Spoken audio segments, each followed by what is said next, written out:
The TD Bank North Garden and the Boston Celtics and Detroit Pistons. I mean, how cool is it?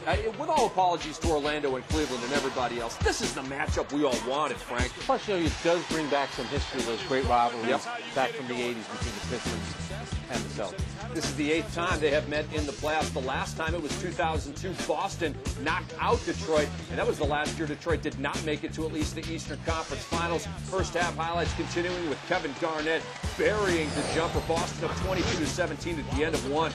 Detroit comes back in the second quarter. Tayshaun Prince, the shot clock running down. He brings Detroit within 3. And here is KG again off the feed from Paul Pierce. Nice little setup by Pierce, and Kevin Garnett buries it. Boston up 41-40 at the half, and the Seas take over in the third. And really, Boston in the first half, only 7 free throws. In the third quarter, they took 13. They were much more aggressive getting to the basket in the third quarter. There's that word again, aggressive. Tonight when I go home, I'm checking out the thesaurus. I want another word other than aggressive. Paul Pierce was aggressive in the third quarter, and here he is fading and hitting. And with 1 minute to go in the third quarter, Boston up by 9. They took a 12-point lead to the fourth, where Rasheed Wallace started to get his game on a little bit. Yeah, but he really struggled in this game. That's actually pretty good defense for P.J. Brown. They need more out of Rasheed Wallace to have a chance to win this series. Here's my guy, my favorite Piston, Rodney Stuckey. And I don't care if anybody knows it, 9 points for Stuckey in 22 minutes off the bench. I love this dude. He brought the Pistons within 6 points at that point.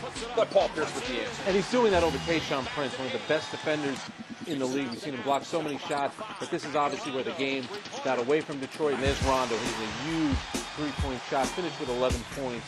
Really solid play from him. That was the dagger right there, and with our great editors behind me, I say this reluctantly, but you did not need to see that Paul Pierce J right there, because it was over on that Rondo J from the left wing, but Pierce just piling it on there at the end. That was the last bucket for Boston. They score 88 in Game 1, Detroit to 79, and Boston gets a Game 1 victory by 9. Kevin Garnett and Paul Pierce combined for 48 points. Tayshaun Prince leads the Detroit Pistons with 16. And one stat I want to bring out to you, Frank, the assists for the Boston Celtics, 27 assists on 36 field goal makes. That's an unbelievable ratio, and it helped them shoot 52%. And we've seen it throughout the playoffs. Every time they mic Doc Rivers during a game, he's constantly telling his players, make the extra pass. We're so much better when we make the extra pass. They did it tonight.